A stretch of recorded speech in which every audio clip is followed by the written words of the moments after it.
Yeah, yours is low. Should this not be directly in my face? Is there sound now? Is that live right now? It'll go. It's probably got a 15, 30-second delay, so you'll But is see it me wave in a recording? minute. No, it's see, and now you're Is there waving. sound? We are live testing, just so you know. We're seeing it right now.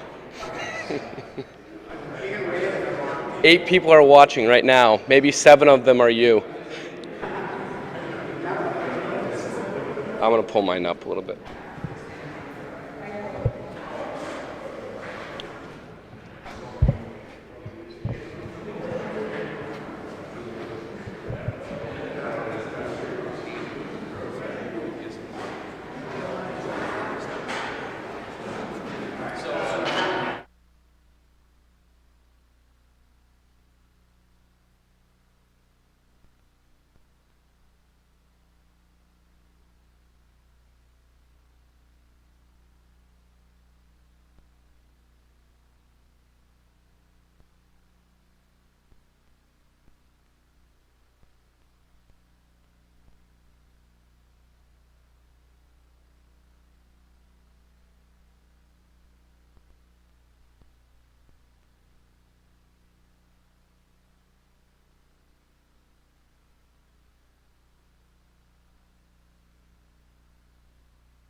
Not to make you nervous.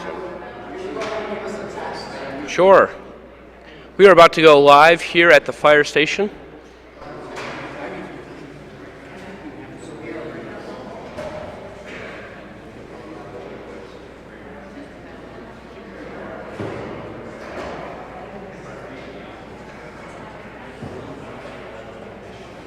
Hey Matt, we're going to go live on this camera here. Good evening. We are live here at the Bennington Fire Station. We are presenting the countdown to results. We're very excited. Most of the Benningtonians came out today and did their Super Tuesday vote, as well as vote for the select board, as well as a couple of the articles that were up and for debate and we have a list of them here. I'm actually joined here with Kayla Davis with the BYP, the Bennington Young Professionals. We're very excited to be broadcasting here via CAT TV, both live streaming as well as on their Channel 17 broadcast. And we are excited. Kayla, welcome aboard. Thank you. So voting and the polls just wrapped up about 47 minutes ago, right around 7 o'clock hour. They wrapped up. That means they've been going from 7 o'clock this morning till 7 o'clock in the evening. And the firehouse is just about picked up. And we do have some people waiting. Of course, the people that were running for select board are waiting to hear the results. We have the town of Bennington clerk, Cassie, over there counting along with a lot of her staff. And we are compiling the numbers. So what we're doing here tonight, Kayla, is we're kind of we're providing the entertainment or the speaking points. We want to grab a couple people that have been important in this process, but even some of the voters today. And our mission is to stall until Cassie can come down with the vote. But we are very excited to when that happens. Cat TV is going to cut away from us, so just be aware of that, and go over to Cassie as she reads the final votes. But until then, hopefully Kayla and I can entertain you, bring you some of the pivotal topics that were up for debate and up for election this year, as well as some of the key people that made that happen, and let's have some fun tonight. How about that? Sounds like fun. First up, we want to bring over Michael Harrington, the Town Economic Development Officer. And Michael, welcome to our countdown to election. Thanks for having me. It was a great day today, like usual. Sure. Polls were open 7 to 7. I got a lot of different opinions out there. I think people provided a lot of different input, and I was hearing some of the results on the way over here from across the state on the radio. So, and how did those look? What did you hear? Well, it's not surprising that people think Bernie's going to be the one to represent Vermont for the Democratic Party, and who knows about the Republican Party? It could be Trump for all we know. Right. Any other results that kind of came up? Any contentious issues that were discussed or voted upon? Not that I heard on the way over here. I think our own ballot comes with a wide variety of issues, from town budget to school budgets, some construction monies for improvements at our elementary school, and then obviously all the different articles for the different agencies, and then the election as well. Sure. We got a wide array of opinions out there, and I think people showed out today in force to, I think having the primary today certainly helped that, and we had a lot of different faces in the crowd. Sure. If you're just joining us today on CAT TV, we're on Channel 17. We're also broadcasting live, so make sure you go over to catamountaccess.com if you're not able to get public access, but you are online. That's another way. We're actually watching it right here on YouTube as well. And I'm Matt Harrington with the Bennington Chamber, and Kayla's here joining us with the Bennington Young Professionals, a dynamic duo, and we have with us Michael Harrington, Director of Economic Development and Community Development. Yep, for the town of Bennington. So I'm happy to answer any questions you have, or I know Kayla's been up all night reading the annual town report. Cover to cover. You know, some great light reading material here, but happy to answer any questions. Can you tell us about some of the economic development strategies you have for 2016? Sure. So That's right to the chase. yeah, That's right like to there's it. no, That's right for the what people want to know. right for the throat. Well, I think we all agree that economic development is a hot topic and has been, especially over the past year. Here in Bennington, it's caused us to look at maybe the way we've typically done things a little differently, and we've had some changes, whether it be the chamber or the partnership of our regional development corporation, partnering with our regional planning organization. So when we look at strategies, there really are three different areas. From the economic development standpoint, we look at usually how do we retain the businesses we have, how do we grow the businesses that already exist here, and then how do we attract new businesses. And so we'll be implementing strategies along those lines. The select board this year designated some additional funds for marketing, which will be used for the recruitment side of things. We do have a recruitment task force that meets monthly, and that group looks at different companies, whether or not they've shown interest and have come to us, or we identify ones that we think would be a good fit for Bennington. I think the interesting thing is that there are certainly many organizations and groups out there across the country that have this, shotgun approach, which, the more information you put out there, you hope you're going to catch something. And I think for us, we don't have the resources to necessarily do it that way.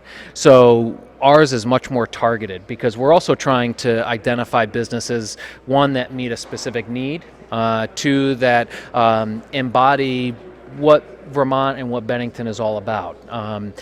So certainly we'll look at any business that has an interest, and we look at a myriad of different businesses, but I think at the end it's trying to find those that really have an interest in Bennington. Sure. We talk a lot about large corporations of 300 employees, and their corporate offices are halfway across the country, and I think the struggle we have with that is that there's no dynamic ties to Bennington.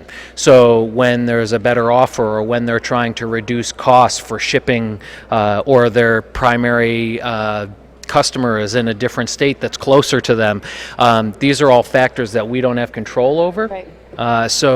When we look at new and emerging businesses, it's which are the ones that are really committed to Bennington, to Vermont, and that they find value in what we have to offer. And there's plenty of businesses, whether it be, Maplebrook Farms, Sure. Abacus Automation, Global Z, Vermont Composites. These were all businesses that started here and really had a commitment to the area, and that's why they continue to stay here and employ people. I was going to say, what's you say, well, we don't, be careful about the corporations, be careful about the 300, the 500 corporation that might come in here. What would you say is an ideal size? What makes Bennington hum with business? Well, I think what the theory behind that is diversification. Okay. Right? Just like with your investments, you don't put all your money into one stock, and then because if something happens with that stock, you've lost everything. So you diversify on many different stocks. So whether one goes up or one goes down, that doesn't impact you greatly. Businesses do it with clients. They don't rest everything on one client. And so for us to have maybe 2 or 3 businesses that employ a majority of our workforce is just a dangerous scenario for us. In all honesty, if I could take the businesses we have and over the next 3 years grow them each by 10%, that would be great. If we could identify companies that start as a 1 or 2 person shop and over the next 10 years grow them to a 50-person shop, those are the types of things that I think add value. Mm-hmm. That's not to say if a business came in here and said they wanted to employ 300 people, we'd say that's not really what we're looking for. But I think at the end of the day, there aren't many of those companies that are expanding at that level. So we're really looking for a business that finds value in using the Vermont brand, finds value in the fact that Bennington is actually maybe more closely located to metropolitan areas than maybe if they were upstate. Yep. So those are the types of things that we look for. And I think, Vermont has that entrepreneurial spirit, startup spirit, so I think that's the group we want to tap into. I want to shift gears here a little bit. Town meeting day has been happening for over 200 years. Glad you looked that up. I couldn't have given you that number. It's a very, I think, a very good tradition in the state of Vermont. There's something special about Vermont that gives you unfettered access to your politicians, whether that be your select board, whether that be your town manager, or that be your congressmen, your representatives, and even senators, and even Bernie, perhaps, because we had a couple friends that are running into Bernie right now as he's doing his post-election party as well. What does town meeting day and town election day mean to you? Well, beyond just the Norman Rockwell painting that everybody remembers of the man standing up in the front row, Vermont prides itself on having a citizen legislature. People aren't paid massive amounts of money to represent their communities at the state level. They're paid a modest stipend that really means they also have to be employed. They have to have a job elsewhere to supplement that. I think in the past it's been around $13,000 to $15,000. So it's not like being a politician are these people's main jobs. They've had to have other careers. So maybe they're still working like some do, or maybe they're retired, or maybe they have other resources. But for Vermont, I think that gives us a really unique perspective, because the people who are representing us truly are representing us, because they actually are us. So in Vermont, I think town meeting day is interesting because it gets back to that communal environment. In Bennington, we had our floor meeting where we looked at the different articles, people approved the ballot, and it went on to the election for today. And then obviously Super Tuesday, our polls were open 7 a.m. to 7 p.m. So I think people have an opportunity to weigh in with a voice at the floor meeting, and then they have an opportunity to weigh in with a vote at voting day. Anything else, Kayla, you have for him? We want to bring over Michael Keene, who's also a select board member. Why don't you get over here? So we have the field. We have the field filled with Michaels right now. Thank you, Michael Harrington, for joining us on our countdown to this election. Is like a pulpit. I need Roman collar and a sermon and some vestments. Good evening, everybody. Michael Keene, Matt, welcome to the countdown to election results here on Cat TV. Good to see you both. Michael Keene is a 2-year select board member, and we wanted to kind of pick your brain. Oh, gee. Well, for the people that I will hope be you brought a elected big tonight, shovel and a lot of the patience. ones that will be elected tonight. What piece of advice would you have for them as they kind of enter into this arena? I'd say number one, be engaged. Study and read. The select board is not just 2 hours a week on every other Monday night. It's not a couple of weekends during budget season where you meet on a Saturday morning a couple of days in a row. So you read, you be engaged, you be attentive, you be aware, you be present, number one, number two, number three, number four, number five, okay? What I like to do, and I think several of us have begun to do, if you want to pay attention to me rather than writing in that little thing, what I've tried to do is learn what other towns of our size have done, and they don't necessarily have to be Vermont towns. They can be in the region.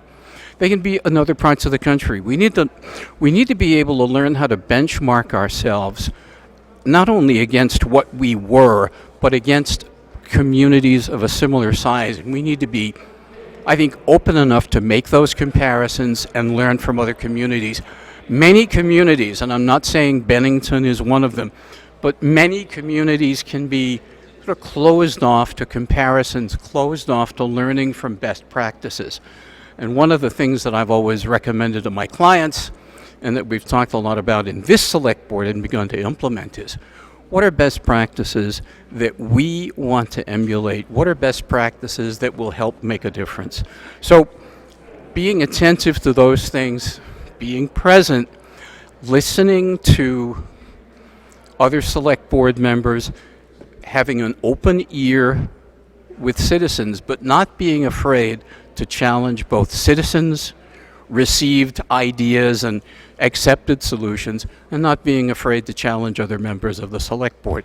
Do that, and I think you're fine. Great. That's great. And probably the first 6 months, you do what my mother always said: when you're in something new, you keep your eyes and ears open, and your mouth shut for a while. Can you talk to us a little bit about this year's budget? Are there any highlights? God, I really can't even remember. Well, I think there are two significant highlights for me, and it's good that you had Michael Harrington here, who seems to be a relative of this guy over here. Don't just let a the minute word go ago. out. We have increased the marketing budget for the Bennington Economic and Community Development Director from a very small budget to a significantly more sized budget that gives Michael more latitude to discover things that he wants to do, recommend them to the select board, and get authorization for those even outside the budget that he has. The second thing that we've done that I think is remarkable, and I've recently served, I still do serve, on a group called the Southern Vermont Economic Development Zone Team. One of our key recommendations is that we need to think of everything from Brattleboro in the Connecticut River to the New York State border by Bennington as its own regional economic zone. We're stronger that way. We have more population, which means more political clout in in Montpelier, but it also means access to federal grants. So what the town has done is added a sum from its budget to play its part in this regional economic development zone, marketing and recruitment, if you will. And I think those are things I'm excited about, because I always think you work more efficiently, you work better in larger size. Vermont and Bennington suffer from essentially lacking critical mass. Not a big population anywhere you look, really not even in Burlington. But if we can combine the populations of Windham County and the populations of Bennington County in a combined effort to recruit and to market for this area, then I think we win. That's all I have to say. Great. The lesson is over. Well, you were also working the polls. I showed up at 10 a.m. to vote. I know you showed up at 8 a.m. You showed up at 10:03. 10:03. He's got it down to a science. I You got wrote it down to down. us. I was watching. Yeah. What When the was your general Harringtons feel? came in, the earth began to shake. What was your general feel with the voter turnout, the excitement, or just even how did the election day go in your mind? Well, as a counter, and as so a- many people like Mary Morrissey over there, John Santarcangelo, others were here at about 6:45 this morning. Cassie has been here probably, she probably camped here last night. Cassie Barbeau, Yep. our town clerk, and I worked from 7 o'clock till about 3:30. Worked until a little while ago, so he's worked 7 to 7. He's still working. What I saw was enthusiasm, but not excitement. I saw people who were very careful about the ballots that they picked up. You had the choice of obviously voting in a primary either for a Democrat or a Republican. And people were, I think, pretty careful and pretty choosy about which one they picked. If they were not a Republican or not a Democrat, they didn't have to vote with their own party or against a party. And a number of people decided not to vote at all, so they classified themselves as independent, which makes me think people were thinking a little more about this national election. And that's pretty much it. But there was a steady stream of people all the time. There really wasn't a dull moment. And that's it. Well, Michael Keane. What else would you like to know? Is there a good bottle of wine that somebody should pick up tonight as they're looking? I told you I celebrate, have a or- 1975 Pinot Noir. I know you do. That's 10 years off of my birthday. So Absolutely. And as I said, everybody should have a glass of wine from a bottle that's 10 years older than they are. There you go. Thank you, Michael Keane, Thank for you. joining us. Thank you both. Good to see you. If you're just joining us here today, this is Countdown Election Night. We're joined here with Cat TV is broadcasting, so if you're just joining us, we're on channel 17. But if you also can't get to the public access channel, we are also streaming live on Cat CatamountaAccess.com, which is actually a YouTube channel as well. So we are doing some pretty progressive things here with Beck and Ryan Scutt behind the camera, and we can't thank them enough for inviting us to come on. I'm here joined with Kayla Davis, who works at Battenkill Valley Health Center in Arlington, but also you are a member of the Bennington Young Professionals, which I think is great that Bennington Young Professionals can come out, experience the election. You were here bright and early. You were here earlier than I was. But at the same time, have her come out and represent the Bennington Young Professionals, which is, you can see the energy that comes into the room.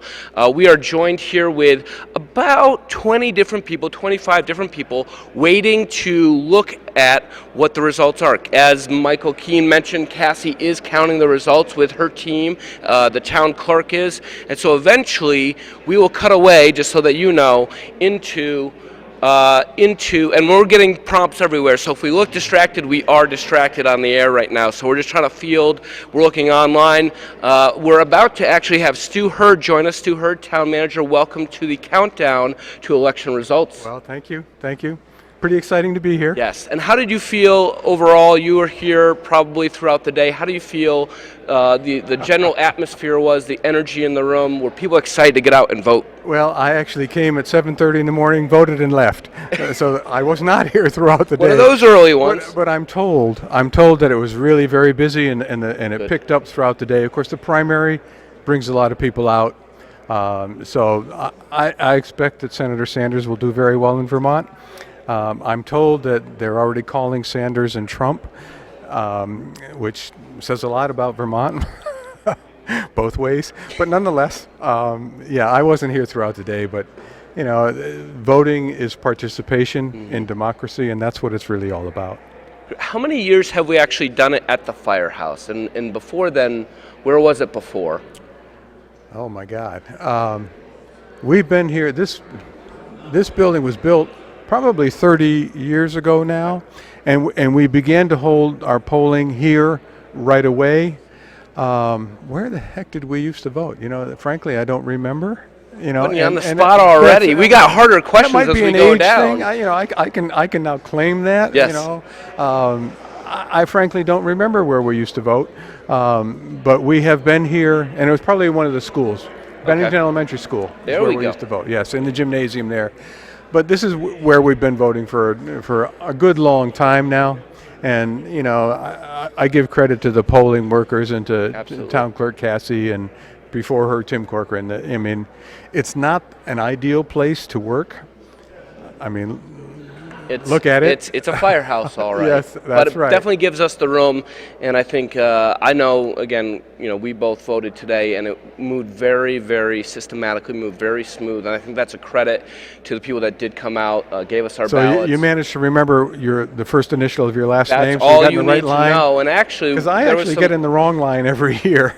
For some reason, I think H comes before G in the alphabet. There was some contention. There were some of we had a person or two that wanted us to be in their line, but we had to tell them we started with H, so we had to be in that line. Yeah. And then, of course, as always, one of the fan favorites for Election Day is the donuts and the coffee and the juice that's served right afterwards. Yeah. It's like going to give your blood, Yeah. except giving your vote, and then you Right. get treats and afterwards. really, that's a Tim Corcoran legend. He was the one that started that here, and it actually does bring people in the early morning, and you get to socialize with people that you normally don't see. Sure.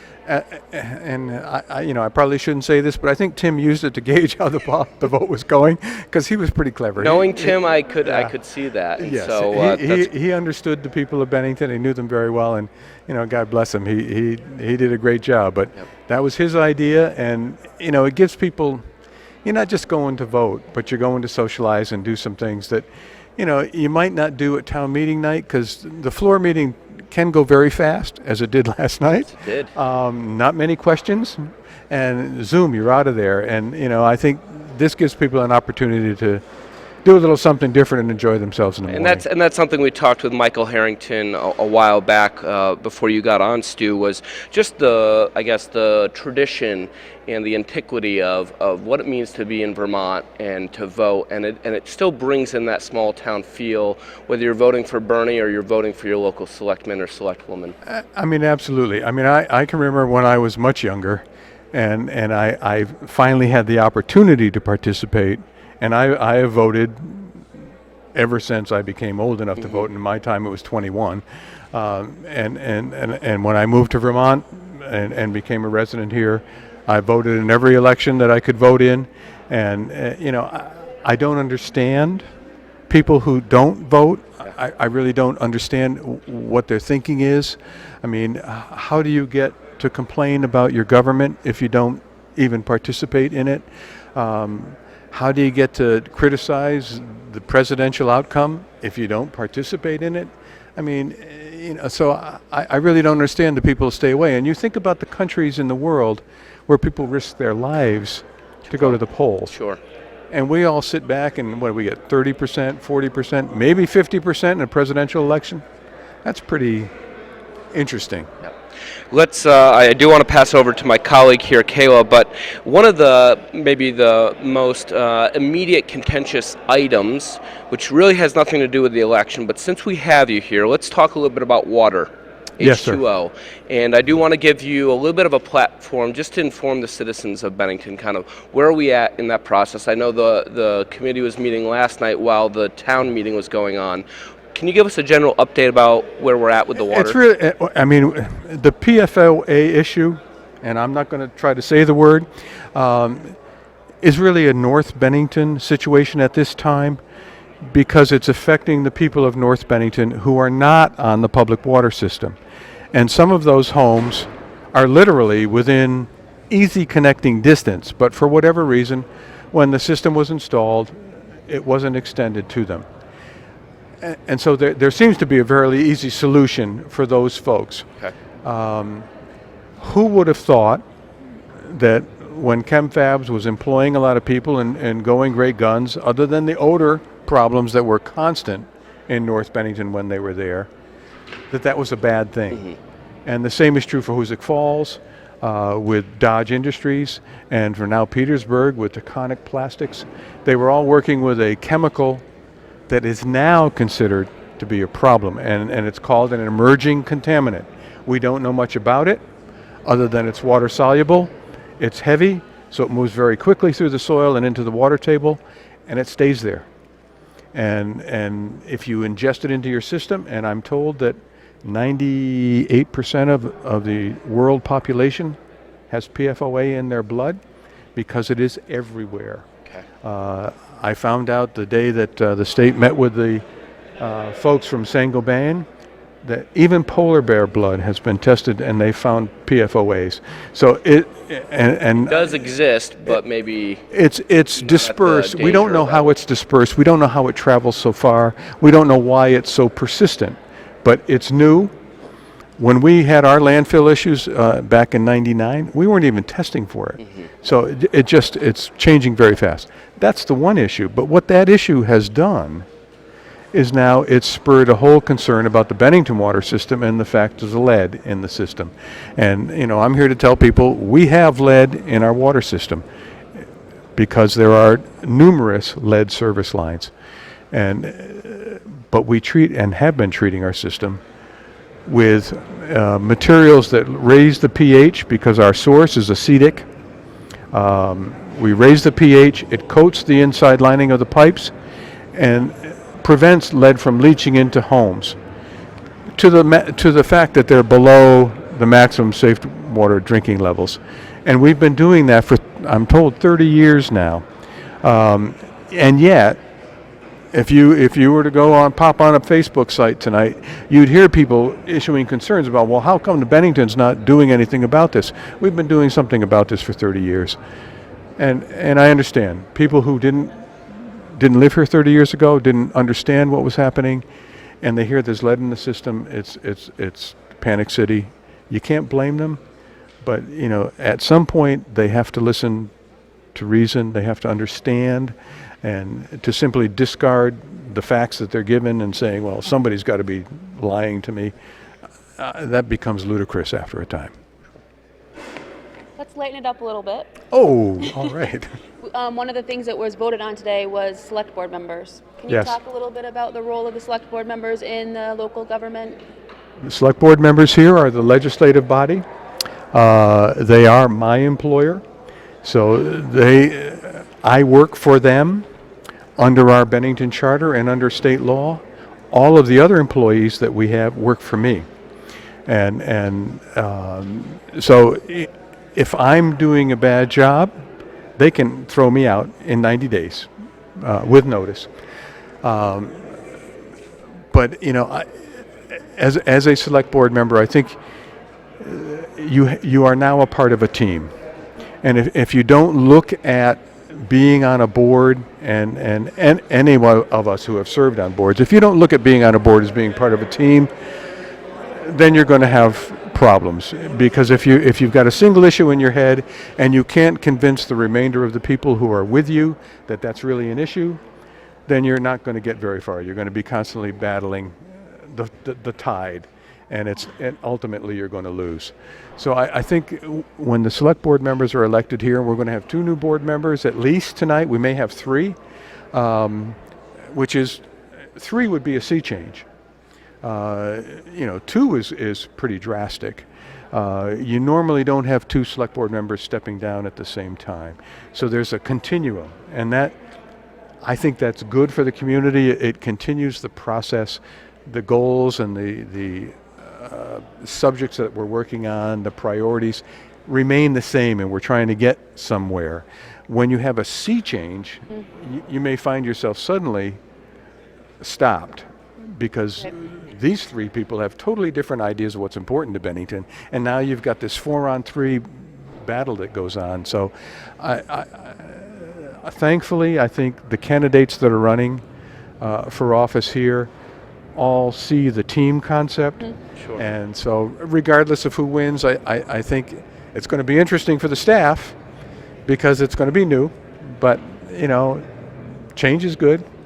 So those 2 open seats are Sharon Brush, who and just John finished McFadden. 19 years. 19 right? years. So a big congratulations going out to Sharon Brush. Yeah. Talk about just servanthood, leadership, and service to community. I've worked with Sharon for most of those 19 years. I've been with the town 43 years.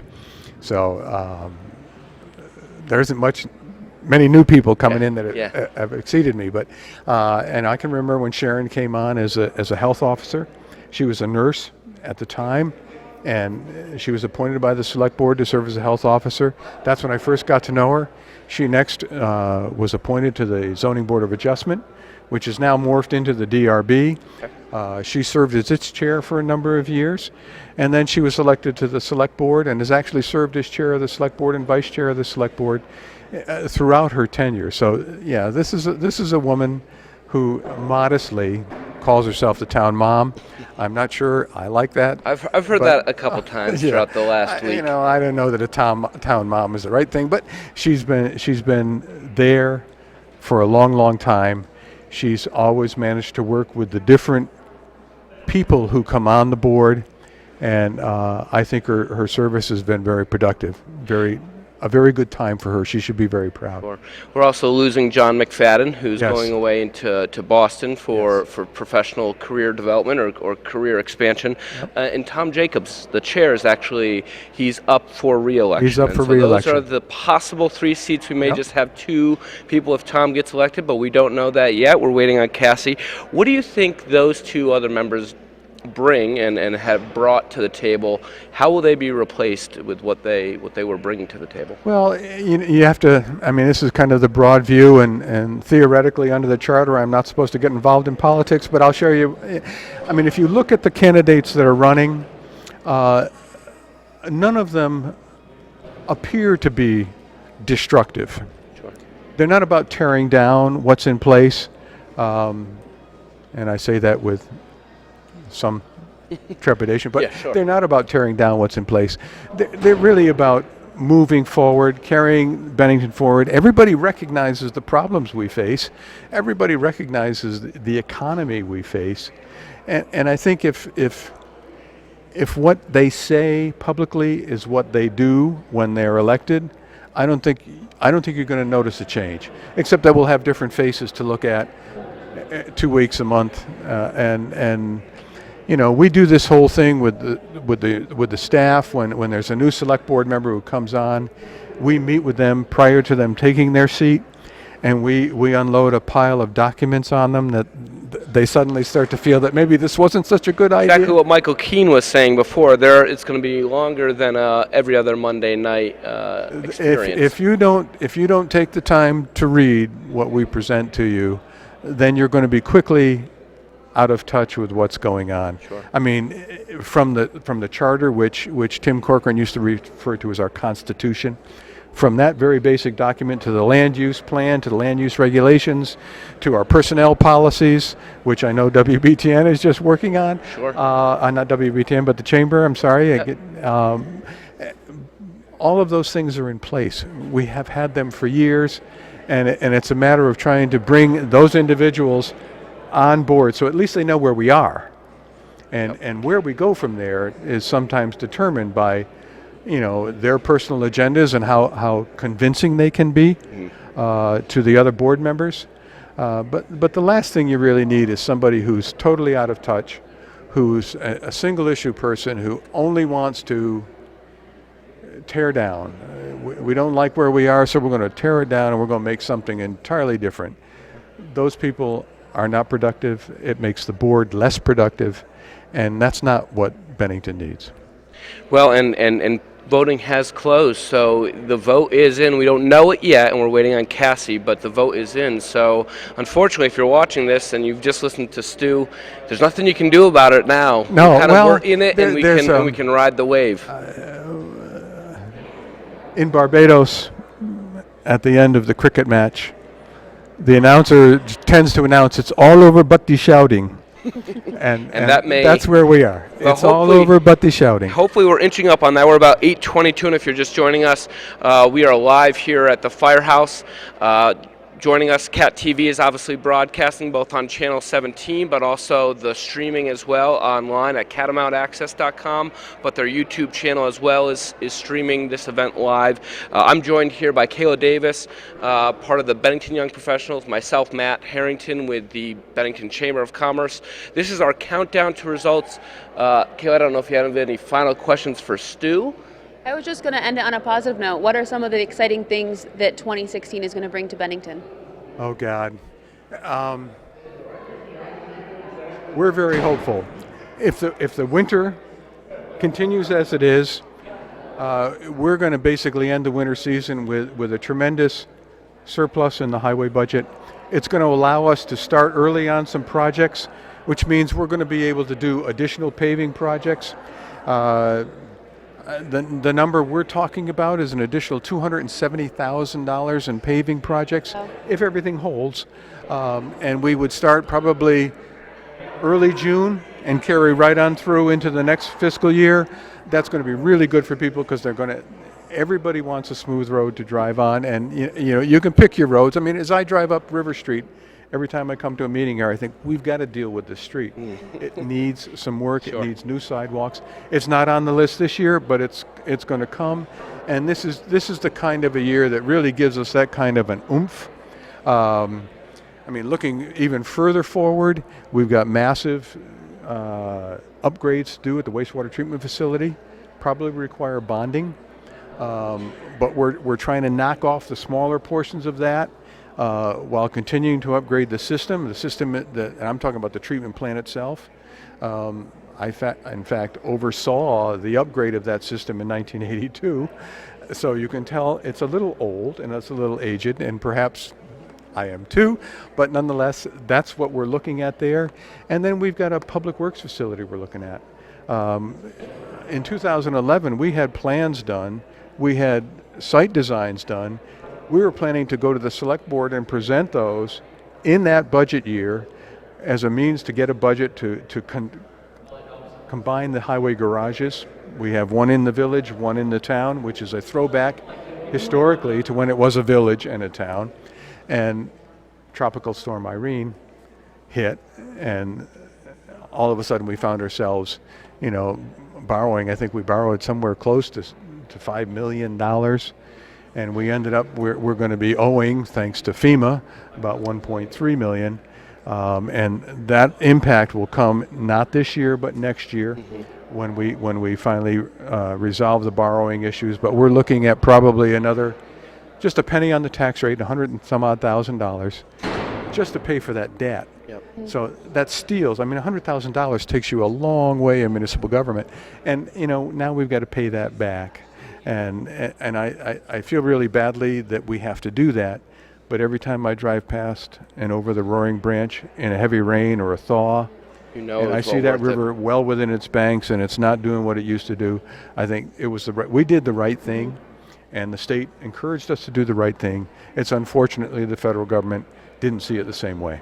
Well, I think that's, and we can end with this with Stu, but I think that's one of the fascinating things that I've kind of learned in my new position, but also watching you work over the years, Stu, is just the cadence at which it actually takes to run a municipality, the cadence it takes to, and the, I guess, patience that it takes to run a town. And I think some people want this shot in the arm or the quick win, and I think, you've proven a great deal that we didn't fall nearly as low in the recession. We don't climb nearly as fast out of a recession, and it's really going to take the patience that we've seen over the last 40 years of your leadership of saying, there are good days, there are bad days, and really it's finding your way throughout that storm and having the patience and the... And I appreciate those comments, and I think we heard that from some of the select board candidates, is that you can't expect things, government just doesn't move that quickly.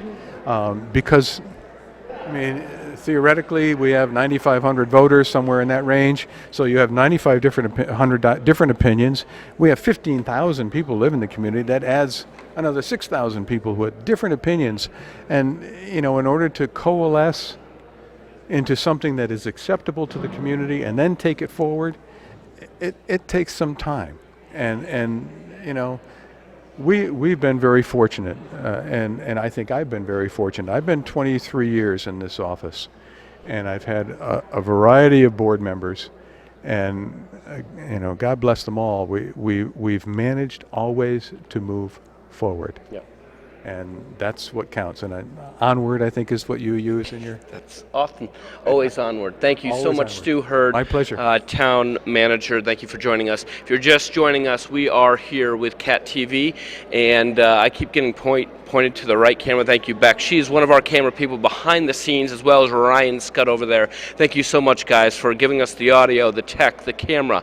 You guys are doing an awesome job tonight. We are reporting live. I'm here with Kayla with the Bennington Young Professionals. I do want to shift over to you a little bit and just talk to us a little bit about what you're seeing with the Bennington Young Professionals, maybe some of the events. Thank you, Stu. Some of the events that you have rolling out from a young professional thing. But if you're just joining us, we're on Channel 17, as well as we are streaming live on CatamatAccess.com and on their YouTube channel as well. So a very progressive show here. We're excited to be counting down with all our viewers, Benningtonians and the like, on Election Day, finding out who will make the select board and what articles will pass, and does the budget get approved, and who's our next educating board members as well. So we've got a lot of contentious issues and a lot of people out there waiting to hear results. But Kayla, I want to shift over to you for a little bit. Talk to us a little bit about Bennington Young Professionals. They've been around for 8 or 9 years, but it just seems like now we're starting to really see that they've really grabbed a hold. We've got a real neat young professional development group that meets quite often. Talk to us a little bit about it. We've got a very dynamic board going on right now. We meet once a month, and we are working together to put some professional programming together to encourage young professionals to grow together. So the second Thursday of every month, we are presenting TED Talks at the Lightning Jar. We pick one topic, refreshments, we have some facilitated discussion, and we had our first one very successfully last month, and we're looking forward to the second one next Thursday. We're also working together every other month to put together kind of a bonus programming, whether it be panels or people in the community that are just experts in their field, mostly geared towards young professionals, whether it's buying a new home or asking for Car insurance, raise. I know all those things. We probably both know those things very well as we just kind of are inching our way out of young professionalhood as well. And we're carrying on the tradition of the mixer once a month, trying to get into local businesses, so people are patronizing those places as well. Absolutely. And I think we are going to welcome Chris Oldham up next. Chris, would you like to join us? This is Chris Oldham of the Bennington County Coalition for the Homeless. Hi. Joining, and also former select board member as well. How many years did you serve on the select board, Chris? 9 years. So that was 3 terms. So, Sharon still has you beat by 10 years, Yep. but you were... Bless her. God bless her. Yeah. And she is here as well. She I is. did see her. So, And I'm glad that she was honored. I got the chance to work with her for actually my entire time on the select board, and I learned quite a bit from her, and she certainly put her time in, and I hope that she knows what it's like to relax. She's going to have to figure it out real quick now. This is a question we asked to Michael Keene, who's currently on the select board. But if you had to give some nuggets of advice for incoming, we're looking at 2, possibly 3 seats that are open. New people will be in those roles. What pieces of advice would you give to them? Well, I would certainly say, be prepared for the crash course of your life. It took a while for me to kind of get grips on who is playing what role and who is involved in what, and exactly what the role of a select board member is. I was elected when I was 22 years old, fresh out of college, and I wanted to give back to the community that I grew up in. And I had never served on any other board or commission, or looking back, I probably would have said maybe I should join the planning commission or the DRB just to get an idea, a foot in the door. Get your feet wet. So I basically jumped in the pool in the deep end and learned how to swim from there. So I would suggest anyone who's going into this role, that's an extremely important role. But to spend the time it takes to get yourself prepared for every discussion, talk to the constituents, and I think that's going to be the learning curve initially is to figure out what you're supposed to do. And everyone comes into the meetings thinking, or the role thinking, that they can change the world. I know I did. I was really thinking that things were going to be big, but it took a while to get anything done, really, so. Chris, we're going to have to cut you off because just like we that. have the results. The moment we've all been waiting on for. The dot to our show. Oh, great. We Well, want to thanks thank for having Cat me. TV for being with us in this before the election show, and we want to pass it over to Cassie right now, town clerk, with the official results from today's election. All right, thanks very much. Just to remind everyone, if you have cell phones, please turn them on to vibrate. And please try to keep any celebrations to a minimum so people can continue to hear me while I'm reading the results. I'm going to start with the presidential. The Democratic Party, Hillary Clinton, 400. Rocky De La Fuente, 2. Martin O'Malley, 9. Bernie Sanders, 2,121. And I should note to you guys that these results do include our North Bennington polling location. The Republican ballot, Jeb Bush, 16. Ben Carson, 47. Chris Christie, 7. Ted Cruz, 115. Carly Fiorina, 4. John Kasich, 165. Rand Paul, 4. Marco Rubio, 196. Rick Santorum, 2. Donald Trump, 435.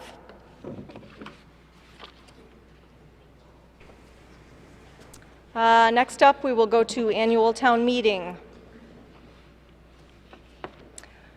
For town treasurer, Joan Paisano, 2901.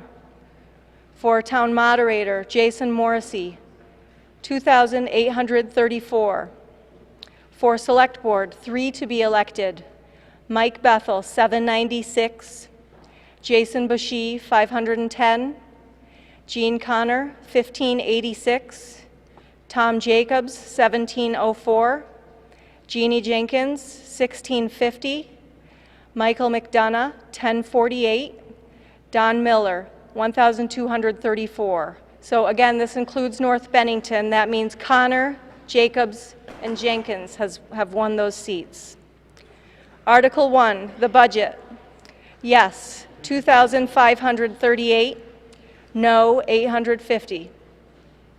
Article 2, the rest of the articles are for town funding. I'll just read the agency. Article 2 is Bennington County Association Against Child Abuse, yes, 2656, no, 733. Article 3, Turning Point Center of Bennington, yes, 2036, no, 1258. Article 4, Project Against Violent Encounters, yes, 2307, no, 1032. Article 5, Vermont Center for Independent Living, yes, 2509, no, 836. Article 6, Green Mountain Retired and Senior Volunteer Program, yes, 2330, no, 993. Article 7, Bennington Free Clinic, yes, 2596, no, 800. Article 8, Brock Community Action in Southwestern Vermont, yes, 1986, no, 1318. Article 9, Southwestern Vermont Council on Aging, yes, 2334, no, 989. Article 10, Sunrise Family Resource Center, yes, 1991, no, 1348. Article 11, the Tutorial Center, yes, 2098, no, 1243. Article 12, Bennington Project Independence, yes, 2210, no, 1051. Article 13, Bennington Area Visiting Nurse Association and Hospice, yes, 2543, no, 756. Article 14, Bennington County Coalition for the Homeless, yes, 2262, no, 1044. Next up is the Southwest Vermont Regional Technical School District. Article A is for the board members. We will be electing 4. Art Heitko, 1491. Oh, I should note that these are only Bennington and North Bennington. This is a very large school district. There are about 10 other towns that have not been included in this number, so I won't be able to let you know who has won those board seats yet. Art Heitko, 1491. Leon Johnson, 1859. Francis Kinney, 1546. James Salerno, 1227. Kenneth Swierad, 1520. For moderator, Joseph Hall, 2571. For treasurer, Ellen Strohmeyer, 2507. For clerk, Cassandra Barbo, 2660.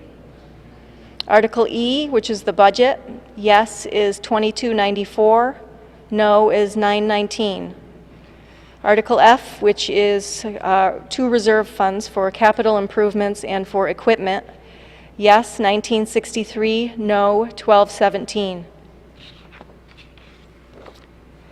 Next up, Bennington School District. Article A is for school directors. It was vote for 2. Jackie Kelly, 1815. Jackie Prue, 1816. Luckily, there's no race there. Article B is the budget. Yes, 1943.